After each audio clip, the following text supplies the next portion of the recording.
योगी आणि नीतूची भाज्यांची बाग होती. दोघं मिळून भाज्या पिकवत असत आणि मग बाजारात या भाज्या विकत असत. भाज्या या, ताज्या ताज्या भाज्या, कांदे, बटाटे, मटर, टोमॅटो, ताज्या भाज्या.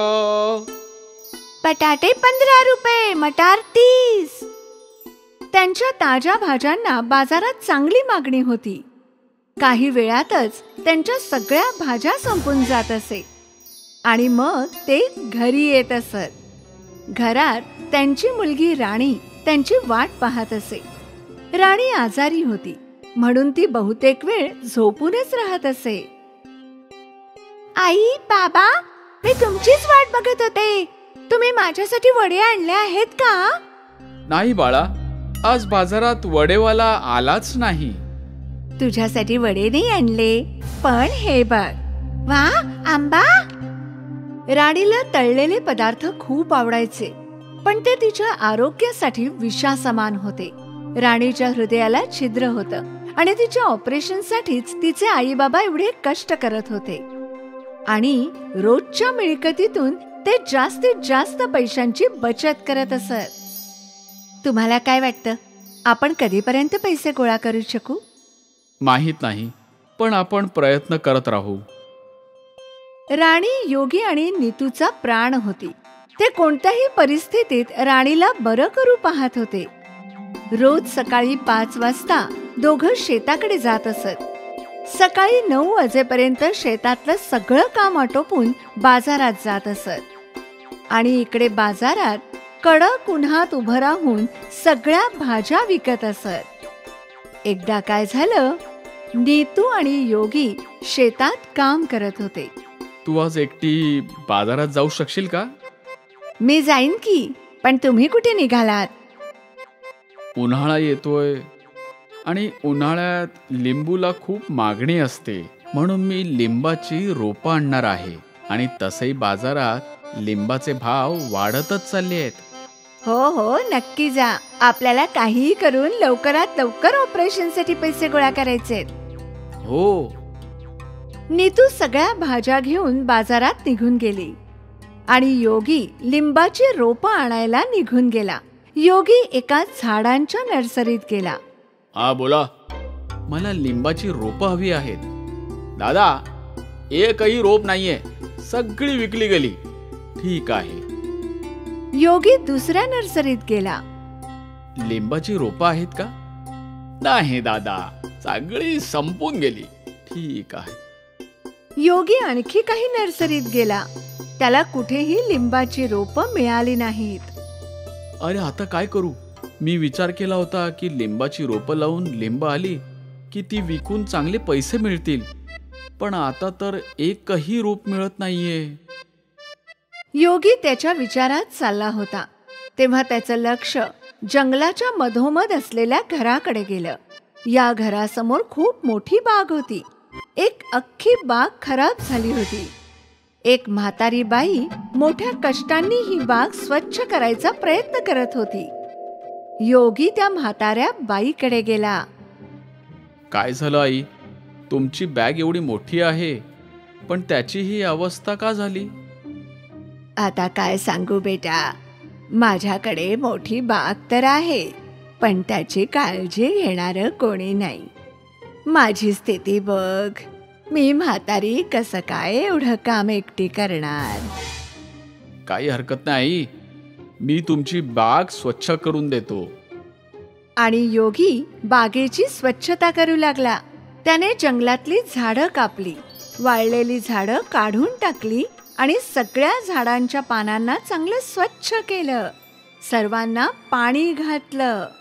आई, आता दिसतेय ना ही बाग एकदम स्वच्छ आणि सुंदर? तुझ्या हातात तर जादू आहे बेटा. आई, मी पण शेतकरीच आहे ना, माझी पण भाज्यांची बाग आहे. अच्छा. ठीक आहे आई, आता मी निघतो. अरे थांब थांब बेटा. म्हातारी बाई तिच्या घरात गेली आणि एक पुरचुंडी तिने योगीच्या हातावर ठेवली. हे काय आहे? लिंबाच्या बिया. तुला लिंबू उगवायचे आहेत ना? जा, हे घेऊन जा आणि तुझ्या बागेत पेरून टाक. तुम्हाला कसं कळलं की मला लिंबू उगवायचे आहेत? मला सगळं माहित आहे. हे केस उन्हात नाही पांढरे झालेत काही. योगीने ती पुरचुंडी घेतली आणि त्याच्या घरी निघून गेला. योगी घरी पोहोचला तेव्हा नीतू आधीच घरी पोहोचली होती. खूप उशीर झाला तुम्हाला. आणि लिंबाची रोपं कुठे आहेत? कोणत्याच नर्सरीत लिंबाची रोपं मिळतच नव्हती. घरी येत होतो तेव्हा जंगलात एक घर दिसलं. त्याच्या समोर एक मोठी बाग होती. एक म्हातारी बाई एकटीच बाग साफ करत होती. म्हणून मी तिला मदत केली आणि म्हणूनच उशीर झाला. ठीक आहे. हे बघ, त्या म्हाताऱ्या बाईने मला लिंबाच्या बिया दिल्या आहेत. कोणास ठाऊक तिला कसं काय कळलं की मला लिंबाची पिकं घ्यायची आहेत. विचित्रच आहे. जाऊ द्या, निदान आपण या बिया पेरूया. या वर्षी नाही तर पुढल्या वर्षी तरी रोपांना लिंब लागतीलच. हो, तेही आहेच. दुसऱ्या दिवशी सकाळी योगीने काही खड्डे खणले आणि त्यात लिंबाच्या बिया टाकल्या आणि खड्डे मातीने भरून टाकले. नीतू, जरा यांनाही पाणी टाक. हो हो, आले. नीतूने जसं त्या ठिकाणी पाणी घातलं तेव्हा त्या बियातून लगेच झाडं येऊ लागली. दोघेही चकित झाले आणि झाड उगवल्याबरोबर त्या झाडाला लिंब लटकू लागली. पण ही लिंब जरा वेगळी होती. ती जरा जास्तच चमकत होती. एवढे चमकदार लिंबू? योगीने एक लिंबू तोडलं तेव्हा त्याला आश्चर्य वाटलं. ते सोन्याचं लिंबू होतं. नीतू, हे तर सोन्याचं आहे. सोन्याचं लिंबू. सगळ्या झाडांना सोन्याची लिंब लागली होती. योगी आणि नीतूचं तर नशीबच फळफळलं. रवीने ती सगळी लिंब सोनाराला विकून टाकली आणि त्या बदल्यात त्याला ढीगभर पैसे मिळाले. या पैशातून त्याने त्याच्या राणीवर उपचार केले. अभिनंदन, ऑपरेशन यशस्वी झालं. आता तुमची मुलगी एखाद्या नॉर्मल मुलासारखी खेळू शकेल. हे ऐकून योगी आणि नीतूच्या डोळ्यातून अश्रू आले. योगीने एक मोठी बाग विकत घेतली आणि एक मोठं घरही. त्यांचं आयुष्य पूर्णपणे बदलून गेलं. नीतू, आपण त्या म्हाताऱ्या बाईचे आभार मानायला हवेत. हो, का नाही. योगी नीतू आणि राणीला घेऊन जंगलात गेला. ते घर इथेच तर होतं. अचानक कुठे गेलं? तिथे कोणतंच घर नव्हतं. योगीची मदत कोणी केली हे त्यालाही ठाऊक नव्हतं. त्याने देवाचे आभार मानले आणि आनंदाने त्याचं आयुष्य जगू लागला. सोमपुरा नावाचं एक गाव होतं. तिथे लाल नावाचा एक महाजन राहत होता. तसं तर प्रेमलाल धनी आणि संपन्न होता, पण आपल्या मुलग्या रघुवीर पासून खूप किचलेला होता. रघुवीर आपल्या वडिलांचे पैसे खूप आनंदात उडवत असतो. अरे नौकर, जाऊन माझ्यासाठी एक कॉफी आण. पण मालक, मला कॉफी बनवायला नाही येत. सत्यानाश, तुला कॉफी बनवायला येत नाही? कसला नौकर आहेस तू? आजपासून मी तुला नोकरीवरून काढत आहे. नाही मालक, नाही, मला नोकरीवरून नका काढू. माझे मुलं छोटे छोटे आहेत. या नोकरीमुळे घर चालतं माझं. अरे राजू, ओ राजू, कुठे आहेस? मला पाणी घेऊन ये, लवकर ये. प्रेमलाल बरेच वेळी राजूच्या समोर गुहार लावतात. तेव्हा प्रेमलालची पत्नी शांती देवी तिथे येते आणि म्हणते, कोणी राजू काजू आता घरी नाही आहे. लल्लाला कॉफी नाही बनवून दिली म्हणून लल्लानी त्याला घरातून काढून टाकलं. काय बकवास आहे ही? राजू आपल्याकडे मागच्या 20 वर्षापासून काम करत होता आणि त्याला फक्त कॉफी बनवता येत नव्हती म्हणून तुम्ही घराच्या बाहेर काढलं. बोलवा त्याला माझ्या समोर. बाळा, इकडे ये, जरा बघ तर, बाबा तुला बोलवत आहेत. ओफो, काय हे? काय बहस चालू आहे? ज्याला मला काढायचंय मी काढेल. मी सुद्धा या घराचा हिस्सा आहे. आपल्याकडे तसे पण 15-20 नोकर आहेत, पण एक चालला जरी गेला तरी त्याच्याने काय फरक पडणार आहे? बस या सगळ्या तुझ्या सवयीमुळे मी तुला माझा व्यापार नाही शिकवत. माहिती नाही मी गेल्यावर तुझं काय होणार आहे, तू काय करणार आहे तुझ्या भविष्यामध्ये. मी ऐश करणार. बस माझा जन्म ऐश करण्यासाठी झालाय. असंच रघुवीर आपल्या मनाच्या प्रमाणे वागत होता. काही दिवस निघाले होते आणि प्रेमलाल एक मोठ्या आजारापासून कायम आपल्या खोलीतच राहत होता. माझी तब्येत आता आधीसारखी नाही राहिलीये बाळा. आता आधीसारखी स्फूर्ती आणि मेहनत माझ्यामध्ये नाही राहिली आहे. त्यामुळेच मी माझा व्यापार तुला सोपवत आहे. व्यापार आणि आईची नेहमी काळजी घे. मी एका वैद्यकीय आयुर्वेदिक चिकित्सालयात जात आहे. लवकरच नीट होऊन वापस येईल. तुम्ही चिंता का करताय? मी आहे ना. तुम्ही बेफिकर होऊन जा. मी सगळ्या गोष्टी बघून घेतो. माझी चिंता करायची काही गरज नाहीये. प्रेमलाल जसंच दवाखान्याला जातो, रघुवीर महाजन होण्याची जिम्मेदारी घेतली आणि लोकांना जास्त व्याजवर पैसे द्यायला लागला. जेव्हा कोणी पैसे देत नसे तर रघुवीर त्यांच्या घरी जाऊन त्यांचे पैसे आणि त्यांचे सामान जबरदस्ती वडून घेत होता. मी तुम्हाला सांगितलं ना, जास्त हवाबाजी करू नका. जर पैसे देणं होत नसेल तर पैसे घेत सुद्धा नका जाऊ. नंदू, यांच्या घरातलं सगळं सामान आपल्या घरात घेऊन चल. जसं तुम्ही म्हणताल छोटे मालिक. आणि तू मला छोटा मालिक म्हणणं बंद कर आणि फक्त मालक म्हण. असंच रघुवीरचं घमंड आभाळावर चढू लागलं होतं. बघताच बघता पूर्ण गाव रघुवीरनी आपल्या कब्ज्यामध्ये घेतलं होतं. तेव्हा राजूंनी सगळ्या गाववाल्यांना सांगितलं, मला माहिती आहे मालकाच्या जाण्यानंतर त्यांच्या मुलाने आपलं घर बर्बाद केले आहे. त्यामुळे आपल्याला काहीतरी उपाय काढावा लागेल. हा राजू भाऊ, बरोबर बोलत आहात. 20 साल नोकरी केली, पण त्यांना फक्त कॉफी नाही बनवता आली म्हणून नोकरीवरून काढून टाकलं. मला ही काय गोष्ट झाली? माझी समस्या तुमच्यापेक्षा मोठी नाहीये. सर्व गावजण तिथे बसून बोलतच होते की तेव्हा तिथे प्रेमलाल महाजन येतात, ज्यांना बघून सगळे गाववाले हैराण होऊन जातात. तुम्हा सगळ्यांना कुठे जायची गरज नाहीये. चला माझ्यासोबत.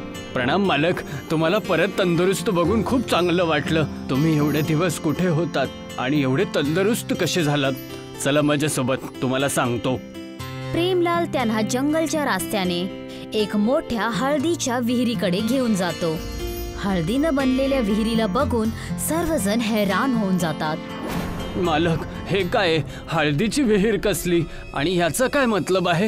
ही तीच हळदीची विहीर आहे ज्यानं माझा जीव वाचवलाय. आणि ही फक्त हळदीची विहीर नाही, याच्यामध्ये ही विहिरे पण आहेत. जो जेवढा मनाचा खरा असेल त्याला त्याच्या हिशोबाने परिणाम भेटेल, आणि ज्याच्या मनामध्ये पाप असेल त्याला काळ्या हळदीने अंघोळ घातली जाते. पण हे कसं कळेल आपल्याला की कोणाच्या मनामध्ये पाप आहे की कोणाच्या मनामध्ये नाहीये? काही नाही करायचंय. या विहिरीतल्या हळदीला आपल्या अंगावर लावायचंय आणि त्याच्यानंतर विहीर तुम्हाला तुमच्या हिशोबाने कर्म देईल. प्रेमलालची गोष्ट ऐकून राजू त्या विहिरीतून हळदी काढतो आणि आपल्या अंगावर लावतो. जसंच राजू आपल्या अंगावर ती हळद लावतो, त्या विहिरीतून एक प्रकाश आला आणि ती विहीर म्हणाली, अकडम बकडम बगड बोल. मी प्रसन्न झालो तुझं चरित्र बघून. मी सांगू शकतो की तू खूप वफादार आहेस. त्यामुळेच मी तुला हिऱ्यांचं वरदान देतो. अरे वाह, बघितलं राजू तू? मी सांगितलं होतं ना, याच विहिरीने मला तंदुरुस्तीचं वरदान दिलं होतं. गावचे सगळेजण एक एक करून त्या हळदीच्या विहिरीकडे जातात आणि आपल्या वर्णानुसार सगळे आपली आपली वस्तू त्या विहिरीकडून भेटच्या रूपात घेतात आणि आपलं आपलं घर खूप आनंदात चालवू लागतात. त्या हळदीच्या विहिरीने कोणी हिरा घेऊन येतो तर कोणी सोना, कुणाला सजा भेटते तर कोणीतरी मालामाल होऊन जातं. बघताच बघता हळदीच्या विहिरीची खबर रघुवीरला पण भेटते. मालक, तुम्ही त्या हिऱ्यांच्या हळदीच्या विहिरीबद्दल काही ऐकलं की नाही? पूर्ण गावामध्ये त्या हळदीच्या विहिरीची खूप चर्चा आहे आणि तुम्ही मसाले आणि हळदीचा नवीन व्यापार सुद्धा चालू केलाय. काय माहिती, तिथून आपल्याला हळदी किंवा मसाला मिळून जाईल तर मग आपण मालामाल होऊन जाऊ. हो, मी पण त्या हळदीच्या विहिरीबद्दल खूप जणांकडून ऐकलंय. मी तर असं ऐकलंय की माझ्या बाबांनीच त्याचा पत्ता सांगितलाय सगळ्यांना. आणि जर हे सगळं खरं आहे तर मग आपण पण तिथे जाऊन बघूया. रघुवीर आपल्या नोकरला घेऊन त्या हळदीच्या विहिरीकडे जातो. त्याला ती पूर्ण हळदीची विहीर हिऱ्याची दिसायला लागते. अरे वा वा, हे बघ, हिऱ्यांच्या हळदीची विहीर. या हिऱ्यांच्या हळदीला विकून आपण मालामाल होऊन जाऊ. कोणत्याच गाववाल्यासोबत छळ करायची गरज नाही. हो मालक, बरोबर बोलले तुम्ही. मी पण याच हिऱ्यांच्या विहिरीमधून हिरे घेतो आणि नोकरी तुमच्या इथून सोडून टाकेल. नंदूचं बोलणं ऐकून रघुवीरला खूप राग येतो आणि तेव्हा तो त्याला म्हणतो, पण तुला कोणी सांगितलं या हळदीच्या विहिरीजवळ यायला? तू माझा गुलाम आहेस आणि नेहमी गुलामच राहायचं. मी एकाच शर्तीवरती तुमचं म्हणणं ऐकेल. जर तुम्ही याच्यामधली हळदी तुमच्या अंगावरती लावली तर तुम्ही असं केल्यानंतर हळदीची विहीर खूप हिरे आणि खूप साऱ्या किमती गोष्टी तुम्हाला देतील. एवढं ऐकूनच रघुवीरनी त्या विहिरीची हळद आपल्या अंगावर लावली आणि जसंच त्यांनी ती हळद आपल्या अंगावर लावली, हळदीची विहीर चमकली आणि म्हणाली, दुष्ट, पापी, नीच, तुझ्यासारखे लोक ह्या जगामध्ये आहेत तरी का, जे दुसऱ्यांना त्रास देऊन सगळं हिसकावून घेत आहे. तुझी शिक्षा ही आहे की तू उलट लटकशील. हळदीच्या विहिरीने एवढं म्हटलंच होतं. विहिरीतून हळदीने तयार झालेली 2 मोठी मोठी दोरी बाहेर पडली आणि रघुवीरला कैद करून टाकलं आणि त्याला उलट लटकवलं. तोपर्यंत गावचे सगळी लोक आणि प्रेमलाल तिथे येऊन पोचतात. वाचवा, वाचवा, मला वाचवा. मी तर हळदी घेऊन माझा नवीन व्यापार चालू करायला आलो होतो, पण माझ्यासोबत हे सगळं काय होतंय? बाबा, माझी मदत करा. तुला इथे आणलं गेलेलं आहे. नंदू आमच्या सोबतच आहे आणि नंदू राजूचा सगळ्यात मोठा मुलगा आहे, ज्याला तू फक्त कॉफी नाही बनवता आली म्हणून नोकरीवरून काढून टाकलं होतं. मी माझ्या बाबांच्या अपमानाचा बदला घेण्यासाठी तुझ्यासोबत हा खेळ रचला होता आणि मी फक्त मौक्याच्याच तलाशमध्ये होतो. तू खूप जणांची घरं तोडली आहेस, सगळ्यांना नीचा दाखवला आहे. तुझा प्रमाण तुला ही विहीरच देईल. आता आम्ही तुला इथं असंच सोडून जात आहोत. नाही नाही, असं नका करू, नका करू असं. मला इथं सोडून नका जाऊ, नका जाऊ मला सोडून. नाही. आणि असंच झालं. रघुवीरला शिक्षा देण्यासाठी प्रेमलाल आणि गाववाल्यांनी त्याला त्या हळदीच्या विहिरीमध्येच तसंच सोडून टाकलं. दुसरीकडे बाकीचे गाववाले आता आनंदात आपल्या घरांमध्ये चांगल्यापैकी आणि शांतीपूर्वक राहू लागले. रघुवीरला आपली चूक लक्षात आल्यानंतर त्यांनी आपलं जीवन सुधारलं आणि चांगल्यापैकी राहू लागलं. ही कहाणी आहे नदीमपूर गावाची. ह्या गावाचं नाव नदीमपूर आहे. ह्या गावामध्ये कोणतीच नदी किंवा तलाव नाही आहे आणि बरोबरच गावामध्ये पाण्याची प्रचंड समस्या आहे. ह्या गावामध्ये 2 प्रकारची लोक राहतात. पहिले आहे श्रीमंत लोक आणि दुसरी गरीब लोक. नदीमपूर गाव 2 हिस्स्यामध्ये वाटलं गेलेलं आहे. मंदिराच्या समोर श्रीमंत लोकांची बस्ती आहे आणि मंदिरच्या मागे गरीब लोकांची झोपडी आहे. माहित नाही यार की कोण या गावात सगळ्यात आधी आला आणि या अमीर लोकांना मंदिराच्या समोर घर बनवण्याची इजाजत दिली आणि आपल्या लोकांना मंदिराच्या मागे. खूपदा माझ्या डोक्यात सुद्धा हाच विचार येतो की अखेर या श्रीमंत लोकांनी असं का केलंय की यांना सगळ्या काही सुख सुविधा दिल्या जातात आणि आपल्याला प्रत्येक गोष्टीसाठी तरसावं लागतं. हो ना, तूच बघ ना, आपल्या गावात पाण्याचे 3 विहिरी आहेत, ज्यामधल्या 2 मोठ्या विहिरी श्रीमंताच्या इलाक्यामध्ये आहेत आणि सगळ्यात छोटी विहीर आपल्या झोपडीत आहे. पहिली गोष्ट तर आपल्याला फक्त एकच विहीर दिली आणि ती पण छोटी. आणि बघायला गेले तर आपली संख्या त्या लोकांपेक्षा जास्त आहे. आपल्या सोबत खरंच नाइंसाफी केली आहे लोकांनी. हे सगळं काही आपल्या पूर्वजांनी केलं असेल. आपल्या पूर्वजांनी नक्कीच काहीतरी वाईट काम केलं असणार आणि त्यांचं फळ आपल्याला भुगतावं लागतंय. माहित नाही यार, देव जाणे काय झालं असणार. आपल्याला त्याच्याशी काय घेणं देणं. या गोष्टींमुळे आपल्याला तर त्या गोष्टींचं निराकरण नाही मिळणार. खरं बोलतोयस तू भावा. आपण पण का या फालतूच्या गोष्टी करतोय. गावात पाण्याची समस्या वाढतच चालली आहे. जेव्हापासून ऊन वाढतच चालली आहे तेव्हापासून विहिरीतलं पाणी कमी होत चाललेलं आहे. अच्छा, तर यामुळेच विहिरीवर कपडे धुवायला मनाई केली आहे. हो हो, यामुळेच कपडे धुवायला मनाई केली आहे. अरे भाऊ, इथे पिण्यासाठीच पाणी नाहीये तर मग कपडे धुवून काय करणार. चला, घरचे आपली वाट बघत असणार. राम आणि श्याम त्यांचा मटका घेऊन विहिरीकडे जातात. ते दोघंही विहिरीजवळ पोहोचतात.